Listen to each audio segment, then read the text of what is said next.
dear beautiful boy, oh my goodness, what a milestone. You are 10. I'm definitely not old enough to have a 10-year-old child. I'm so excited about this, and I'm so excited about your birthday.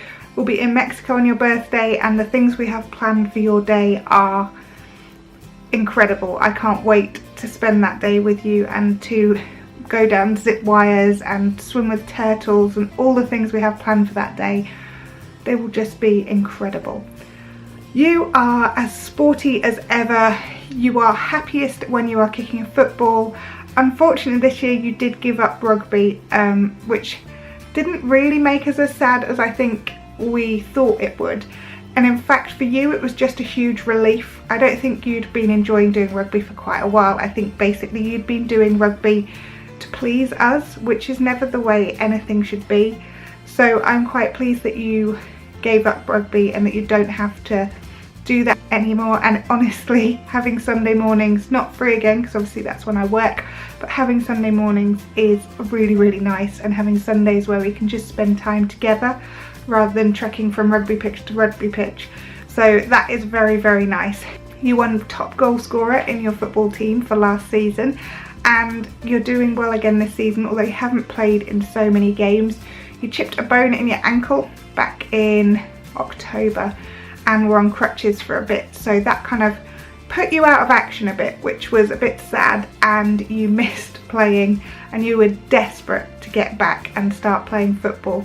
You do seem mildly injury prone. Just the other week we were in A&E because we thought you might have broken your wrist, so I'm very well versed in A&E. I know where everything is, I know where to park, so you know, at least you're helping me out by like letting me get the lay of the land basically.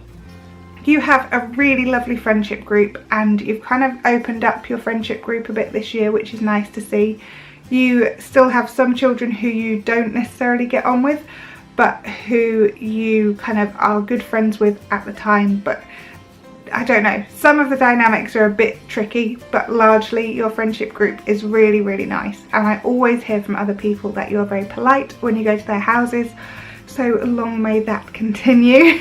At school you work incredibly hard. We never hear anything to say that you're not trying. You are going to tutoring at the moment to try and do your 11+ exam, and that will be in September, and I'm definitely not ready for that, but it's really nice to see you kind of progressing with that and the steps you're taking to sort of learn more. And it's always really kind of reassuring to watch you sit down and do your homework without any kind of questions asked basically. You love maths, so you might not be my child after all. Possibly you're just your daddy's child. I am not that good at maths. Currently at the level you're on, I'm okay at maths. In fact, it's kind of the maths I like, but I don't know what I'm going to do when you start secondary school, because I'm already starting to get a little bit stumped. But I just think you are so clever and you enjoy learning, which is, you know, it's amazing, because if you don't enjoy learning then it's really difficult, especially when you're at school.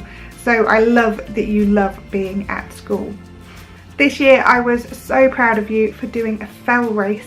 Now you said to me with the most incredibly mature attitude, "Mummy, I don't care if I win, I don't want to win, all I want to do is finish it." And you were the youngest child doing the fell race, and you ran up one of the biggest hills I have ever seen, and you kept going, and it was one of the most nerve-wracking moments of my life watching you set off up a hill. Knowing how injury prone you are, I was picturing someone having to come up and carry you down, but you not only succeeded, you succeeded so well, and it was incredible to watch you. And when you finished, you didn't finish last, and I think that's insane. You were the youngest person there were kids from running clubs, you'd never done anything like that before, and you did so well.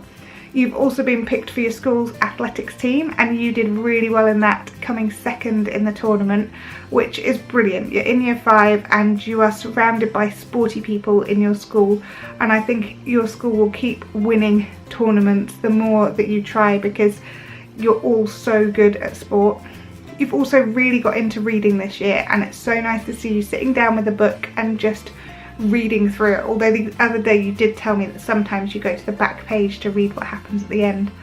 I couldn't possibly do that with a book. I don't know how you can manage to do that. It would, yeah, it's not in my genetics to do that with a book. I can't bear to know what happens at the end until I get to the end.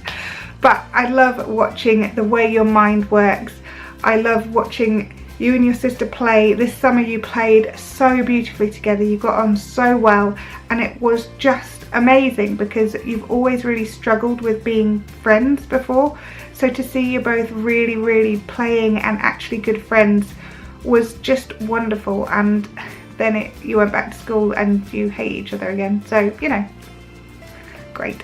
Let's try harder to be friends because you're such good friends when you are friends. I think what's frustrating from a parenting point of view is that you can go from best friends to practically trying to kill each other in a split second, and then you go back to best friends again in another split second, and you never quite know when that's going to happen as a parent. So it's really quite tough at times. I love your intelligence, your attitude to life, your willingness to try things even if you think you might fail.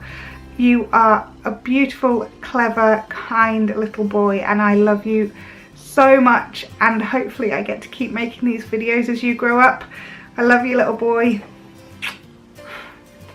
Oh, that's just reminded me, you hate watching kissing. If anyone kisses when they're on TV, you turn away and ask if it's over yet, which makes me giggle a lot because I used to do exactly the same at exactly the same age. Love you, little man.